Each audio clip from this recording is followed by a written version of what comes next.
And those 6 cities, we said, when they designated them, they were parallel to each other, those 6 cities. And they said they were equidistant. Let's say when they separated those cities, they were equidistant with the same amount of space between one city and the other city. That's how they divided up the land when they prepared it for Ari Miklat. Between one city of refuge and the other city of refuge was the same amount of space. Maybe that's what we're gonna.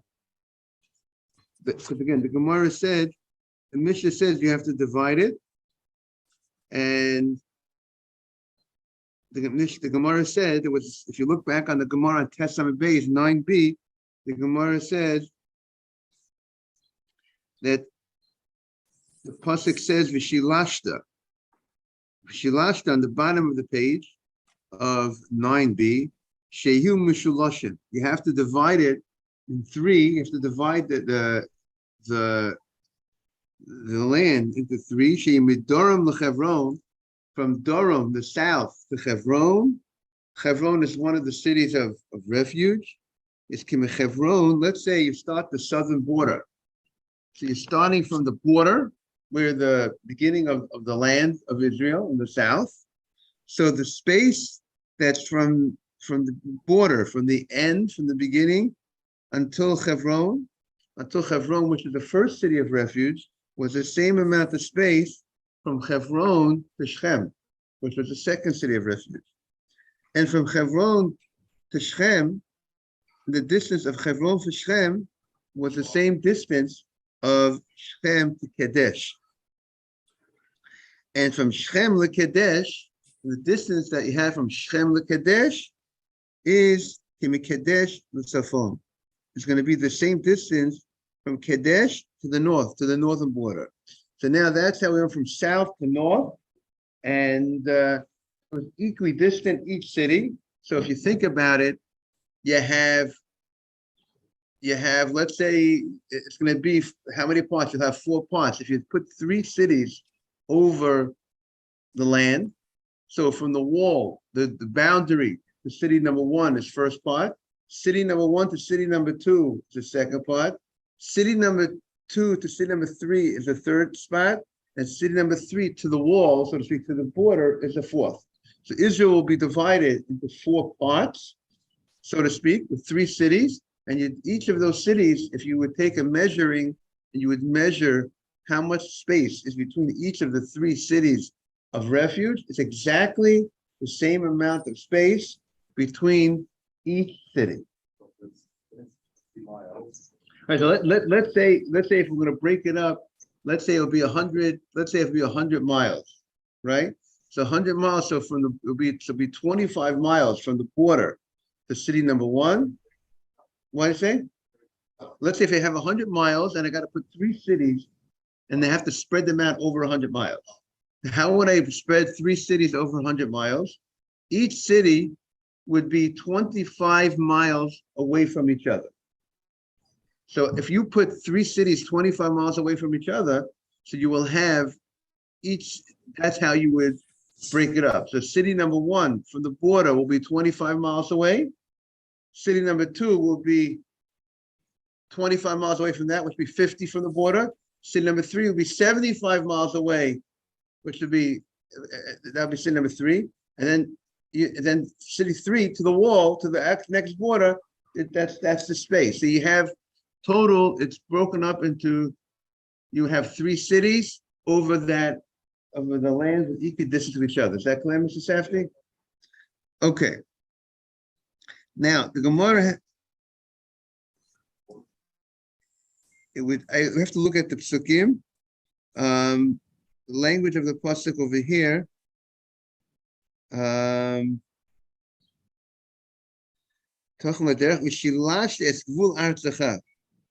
have to here. This pasuk is talking about Eretz Yisrael proper.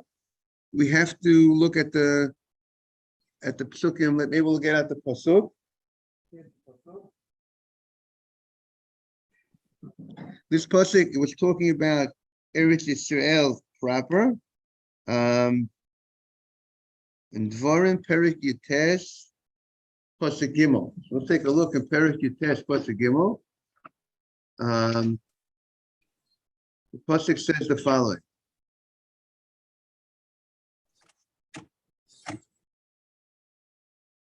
Perik Yutes Pasuk Gimel says,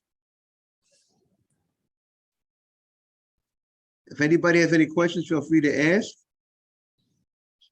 Rabbi, while you're looking it up, good morning. The reason why it has Yeah, all these equal distance is it because, let's say if they're all the way down in south and he wants to go to Ormiglag all the way north, the third city.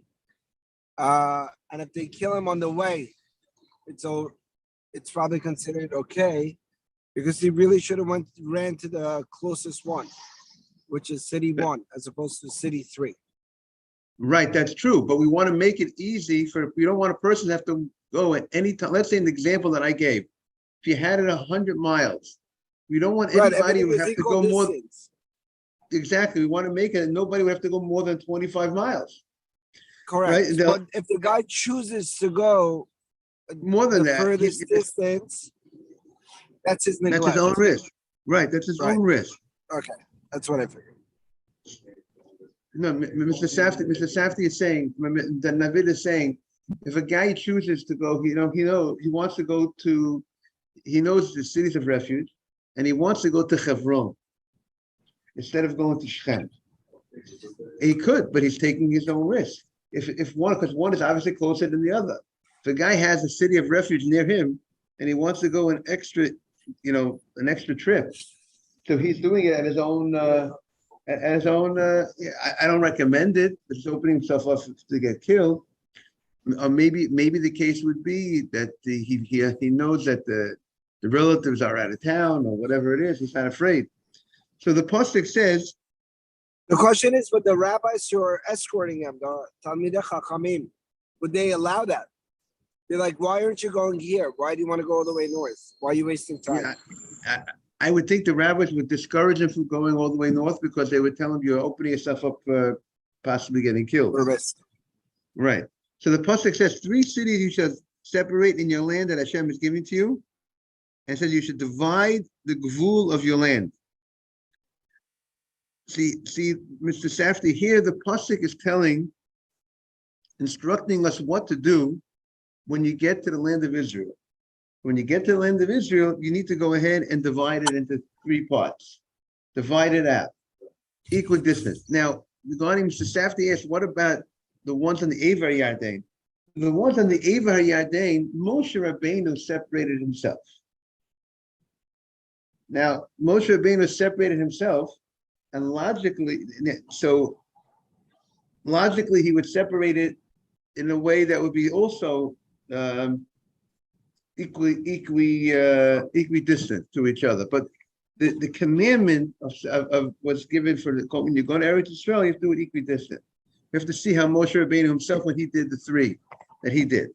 The Gemara is going to ask now a famous question. But we do find also the Gemara says they were parallel to each other, those 3 cities in the Ever Yarden. So that might also indicate that they were a similar distance. So the Gemara asks a very famous question. Plus, the Gemara says, Be'ever Yarden plus Tlat, Be'eret Yisrael Tlat, we're in the bottom line of the page. How is it that you could have in Eretz Yisrael the same amount of Ori Miklat as you have outside of Israel? What does the Gemara mean to say? In Israel proper, you had 9.5 tribes went to Eretz Yisrael to live. You had 9.5 tribes out of the 12 tribes. In outside Israel proper, in the Ever Yarden, you had 2.5 tribes. You had 2.5 tribes living there. And in truth, you could even say in Israel itself, you could call it 10.5 tribes in a certain sense, because Levi also was in Israel itself. So the mass majority of the Jewish community was in Israel, went to Israel itself, where Hebron is, where Shechem is, the minority of Israel remained on the other side of the Jordan. The minority remained, and we call it Ever HaYarden. Who remained in Ever HaYarden? Gad, Ruvain, and half of Menashe. Is that correct, Mr. Safdie? Now, if you do your math, if you have 2.5 tribes over here, so what's the population on the Ever HaYarden? Much smaller than the population in the land of Israel. So why is it that the amount of Arim Miklat of, there are two types of Arim Miklat, as I said. Even though Israel had 42 extra cities of refuge, that the cities of Levium, but they were not on the same level of the regular. In certain aspects, they were not in the same level of refuge. In certain ways, we'll see. They had to pay for their stay there. If it's not free rent. So why is it that the Gemara doesn't understand? Why should it be the same amount of cities of refuge, the main cities of refuge on the Ever HaYarden, as you have in Israel proper? You should have many more cities in Israel proper, where the population is much larger than having. If you say that the population of men over 20 is about 100,000, let's say if you figure if you have 600,000 men over the age of 20, so if you figure 10% of the population, if you divide it by 10, 60,000. If you say, let's say, if you do 600,000 divided by 12, let's say it's 50,000, an average 50,000 a shevet. So if you have for 125,000 people, let's say you have approximately 125,000 men over the age of 20 on this side of the Yarden, and then you have 480,000, close to 500,000 people on the other side. So how could you have similar amount of cities on each side? The population is much larger. More population, more representation. You need more cities of refuge, main cities of refuge in the land of Israel. Why should the Torah give similar amounts on the main cities of refuge in both places? That's the question of the Gemara. If the population is more, there should be more cities of refuge. Yes,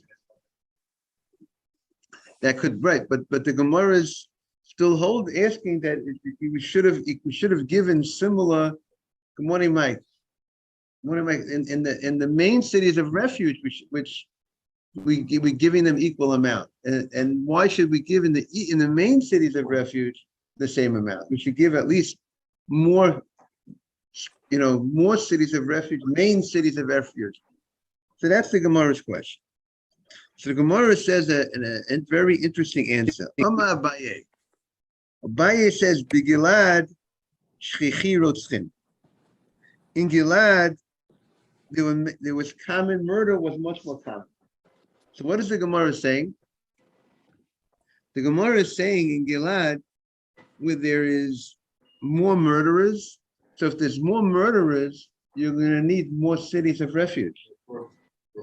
So on the Ever HaYarden, the place where the Jewish community did not go over to Eretz Yisrael proper, they stayed outside, like we're going to be learning about in this week's parasha, about the cities of cities of Sichon, which the Jewish people conquered, which is on the other side of the Yarden. Those cities they're going to be more murderers in the Ever HaYarden than in Eretz Yisrael proper itself. So you'll have a population of 100 and something thousand, one in Dr. Navid on one side of the Jordan, and you'll have a population of 500,000 on the other side.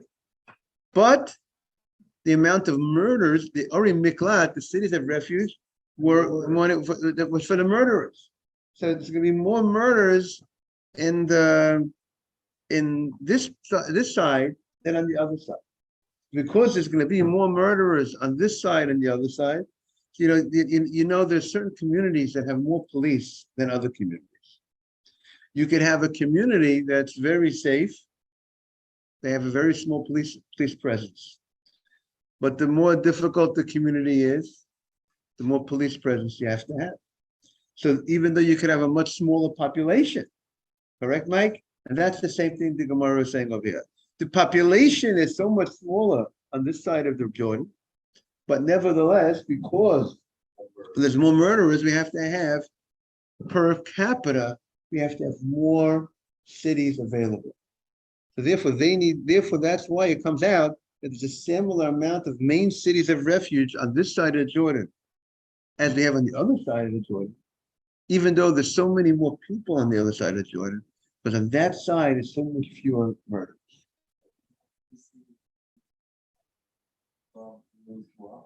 Especially Yeshua set up those cities of refuge. That's a good question. We have to see at which point, I presume, we're going to find that in order for a person to going to the refuge was a decision from the court. I mean, the guy, after they would murder someone, they would run immediately to the cities of refuge. When they were in the cities of refuge, then at that point, the court would bring them out and have a court case and say whether you have to stay here, whether you could go home, or whether it has to be killed. So as long as the courts were running active, so then the refuge should be active. But if the court once the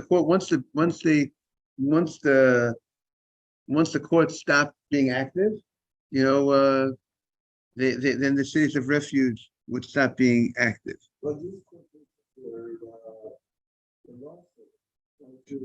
You have to have at least 23 judges or greater to right. 23 judges or greater in order to go ahead and do this type of punishment. He stayed there until but once again, but that's only if there was a judgment that he needs to go to exile. But if there's no judgment, he needs to go to exile. Exile shouldn't take effect. Meaning to say, let's say today, or let's say I'm saying someone kills someone unintentionally. Do we say he has to run to Hebron? He doesn't have to run to Hebron. It's not a service because why not? Because there's no court that's going to judge the case. But there might be. We have to look more, Mike. Maybe there's other answers to the. At which point, you definitely need the court system to do capital punishment in order to. It would seem for it to be active. Is there any other thing that would cause it to be inactive? We have to research it. Yes, there were signs. They had signs at Miklat, signs on the road. Made it that's part of the law that they have to make it easy, user-friendly to get there. So besides, everybody knew that this is the arrow, whatever, pointing, this is the place. Or in Miklat, everyone knew that's the way to go. We're going to see in the Gemara about having signs and preparing the roads. Everybody knew that all the roads had to be straight roads leading to the Arim Miklat. If you're going to, why is the road going straight here? Why? Other cities, we don't find the roads are going straight there. Why is it that the roads are all going to the city, the straight road? Because we have to have easy access. So everybody knew, it was very well known, this is the cities of refuge through signs and other things. So that's what the Gemara says. Now there's a very important, every Tosfos is important, but let's look at the Tosfot over here. The bottom Tosfot, Gilad Shchichi Rotzchim. In Gilad, it was common to have murderers. The bottom Tosfot on Tet Amud Beis. In Gilad, it was common to have murderers. The Tosfot says the word Pirush. You see the word Tosfot, Pirush? So my Rabbi Zvatitsky, the nephew of the Chazon Ish, would say, he's the nephew of the Chazon Ish, he's nephew of the Stipler.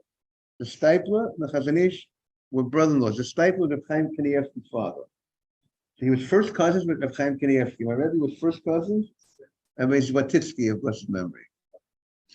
And he would say, when Tosfot says Pirush, that means the explanation is, that means something bothering Tosfot. What's bothering Tosfot? What's bothering Tosfot is, in Gilad, you're telling me there's more murderers.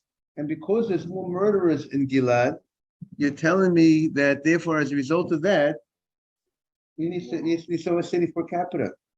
But going to exile is not about the murderers.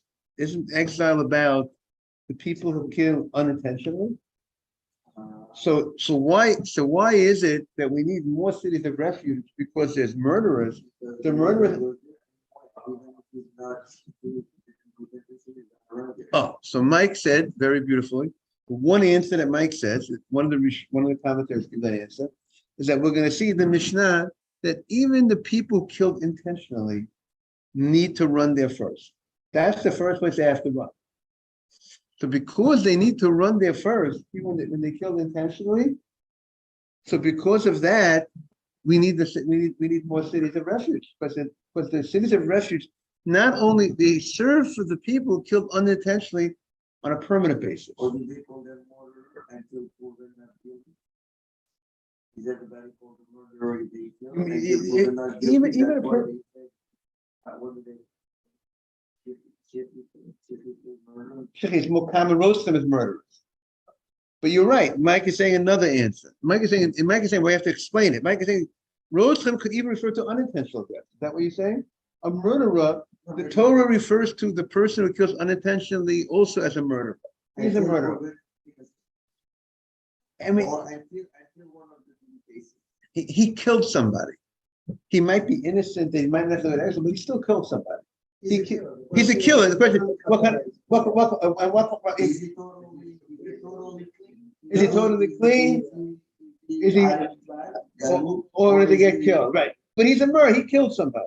So with that understanding that Mike is saying, a second approach. Okay. First approach is even the people that kill intentionally, they need to run there. That's the place. They can't be in. They have to go to the miklat. They have to go to the exile cities of Eretz.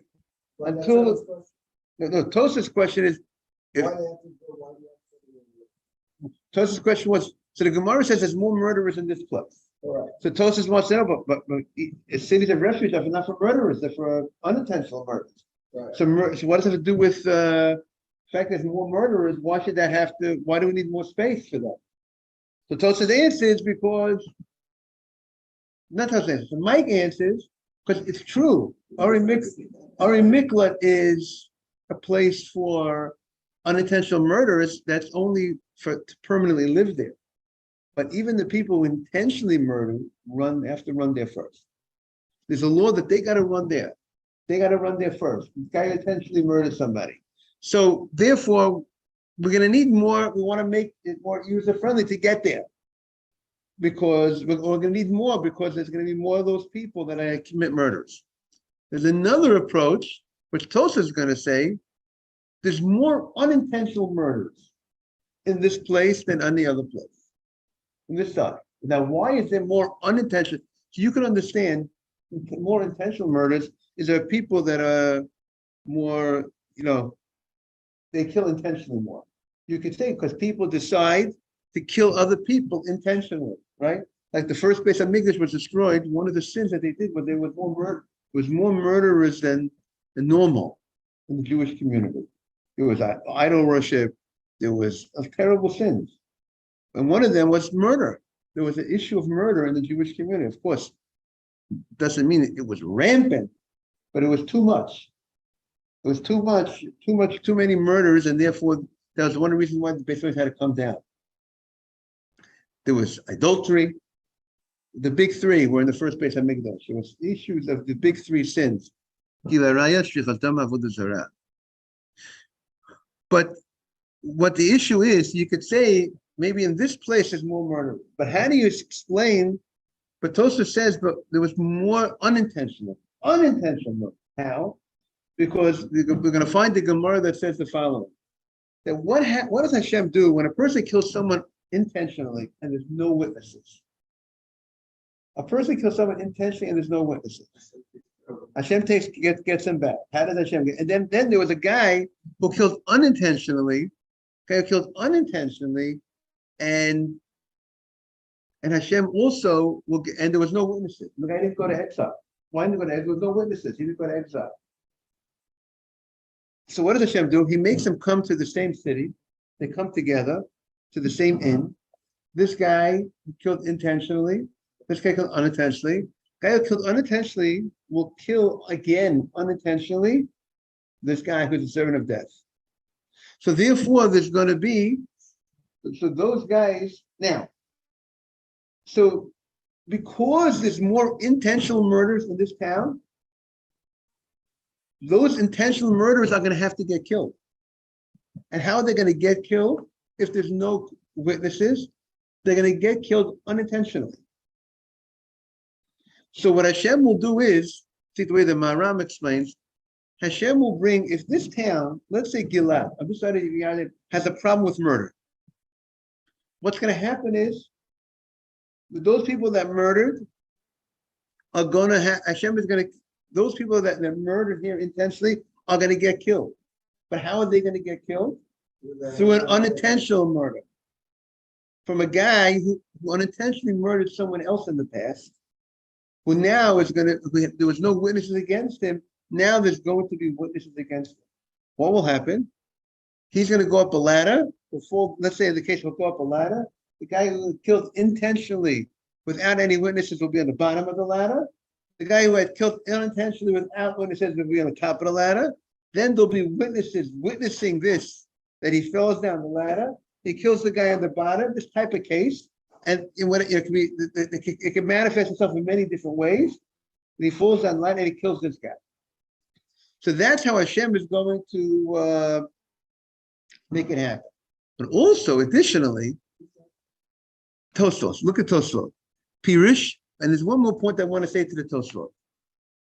The Maram says, if this town on the side of Jordan has a problem with murderers, good morning, Moshe, what will happen is, but now the question is, but how do we have all these unintentional, but we're going to have, if there's more per capita murders, there's going to be more unintentional murders that have to happen in this town. Because God has to even the books. So those people that killed unintentionally are going to kill the people that got killed intentionally, correct? But why should it be in this town of Gilad more unintentional deaths? If you're telling me there's a problem with murderers, correct? So therefore there's more murderers per capita. But now as a result of that, there's going to be more unintentional murders because God's going to need to fix the books of these intentional murders has to get killed, correct, Mr. Safdie? But why? But that means you're telling me there's going to be people who killed unintentionally who are going to be knocking out these people. But that means you're going to have an increase of unintentional murders also. So that means what Hashem will do is the following. The other parts of Israel, people who would come, who committed unintentional murders on the other side, Israel proper, throughout the whole Israel, they travel. They come to the Ever Yarden also.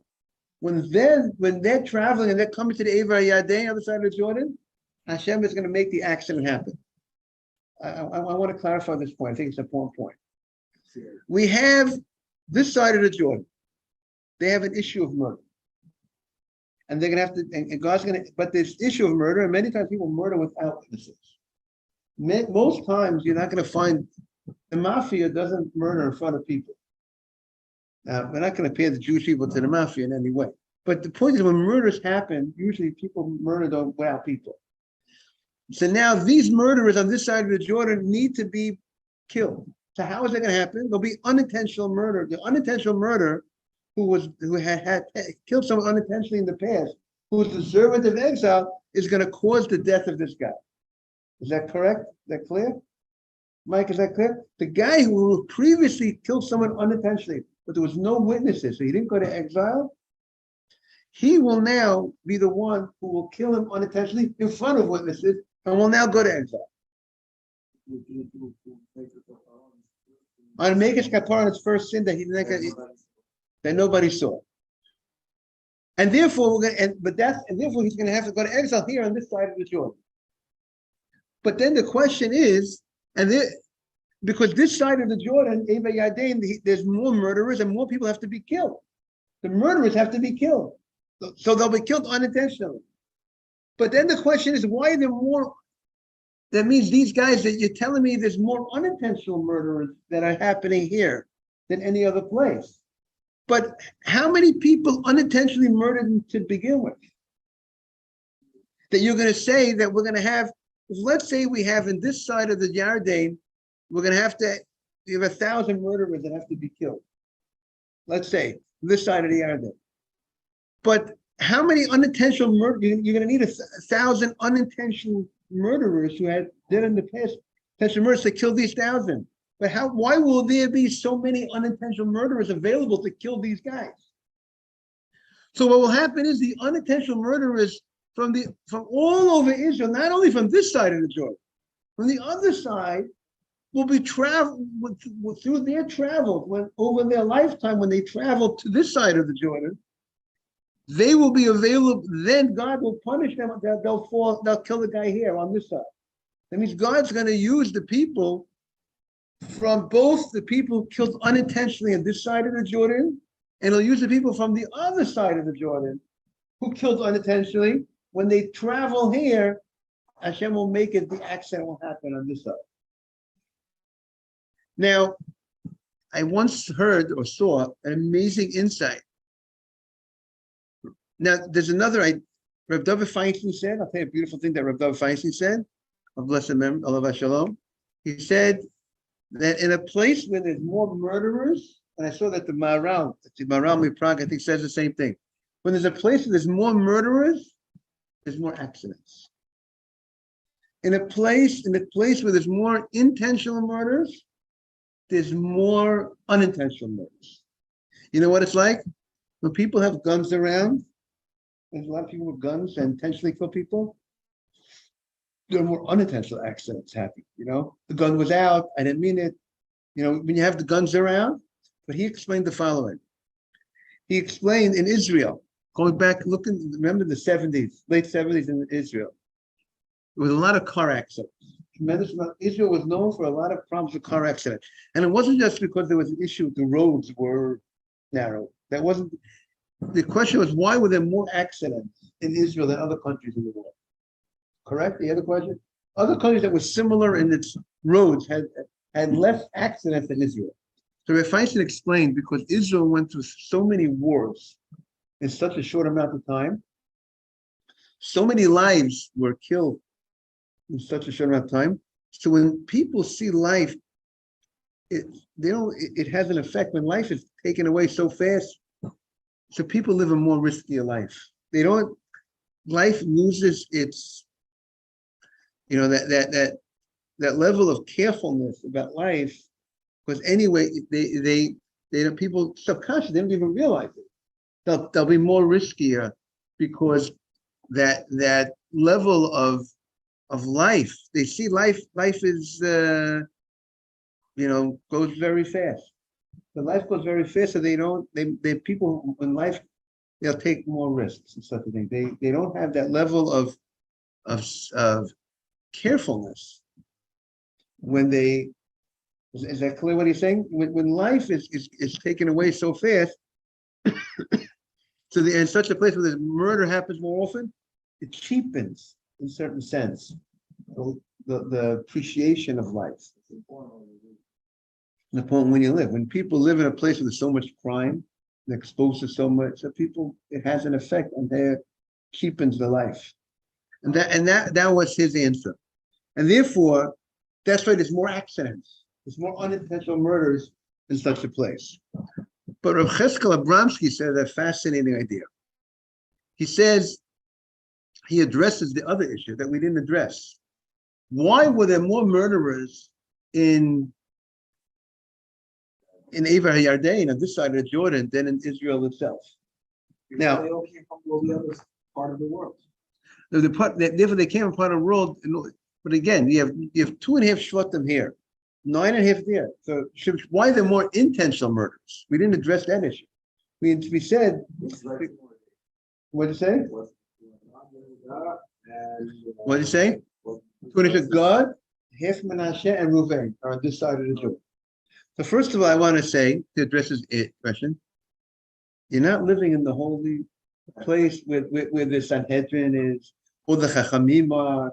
You're not living among the Leviim. You're not living in such a holy place So you're not living near Yerushalayim. When you have a place, you have Israel proper, and and you have Yerushalayim as your center of your place. But here you're on the other side of the Jordan. So you're missing out on that spiritual injections that you would have, and this power of community. When you have 9.5 Shvatim, people, so many Jewish people united, is much greater strength and gives you chizuk more than you having a smaller community. So perhaps that could be a thought of why there was more murderers on this side than the other side, because you weren't in that holy land with all the Sanhedrin, the Beit HaMikdash, and so to speak. That is one idea. They didn't go to the Kotel too many times, so to speak. But Chesed Baruch is a different idea. Because what happened is that the men from this side of the Jordan, we're going to learn about, they went away from home for 14 years. They left their wives and children at home. They went with the rest of Israel to go conquer the land of Israel. They passed by the Jordan. For 7 years they conquered, and 7 years they divided the country. And because they were away from their home for 14 years, it has such a negative effect on the home. And therefore, there were more murderers in a home that the father is not there, that the father's away such amount of time. Therefore, there need to be. What is that? What? What is this? No, it says that the The Torah said the Torah said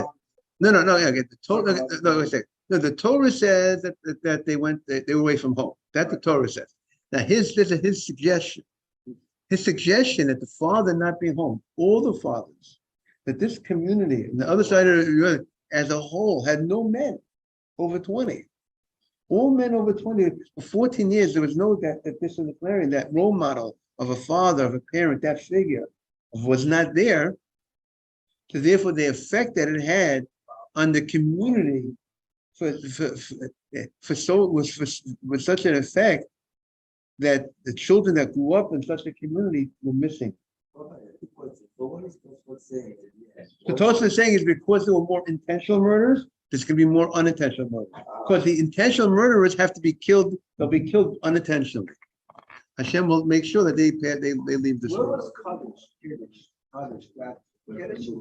In Jordan? Yeah, other side of the Jordan. That's one. I want to say, since a lot of that things happen in Kaddish, a lot of Jews died over there. I know, I mean, a lot of Jews died in. So Kaddish. Kaddish is in Eretz Israel proper. Kaddish is Eretz Israel proper. Shechem, a lot of problems happen. Kaddish is Israel proper. That happened on the Jordan side. The Kaddish was in the place of Naphtali. Okay. Technical question. Yes. You wearing your shirt, let's say, perfect shirt, and it has a sleeve. Really, Mama has perfect four corners. Yeah, But it's sewed all the way up. If it's sewed up, then it's fine. Then it's considered closed. It has to have open. You have a shirt open. Or if they close it.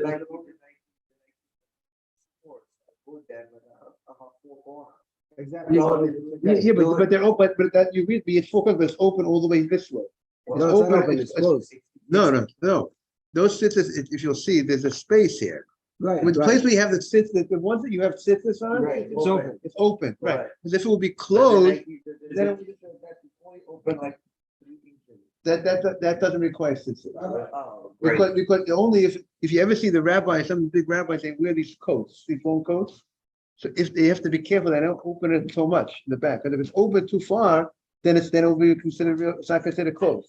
If it's more closed than open, then it's considered closed. Oh, cool. Okay, good. And the problem is, he said, don't put the towel over your shoulder because it might be considered you're wearing something that Sitters. And I was thinking that I've never seen it everywhere in the world. Even when you go to mikveh, you know, you see people put the towel over that.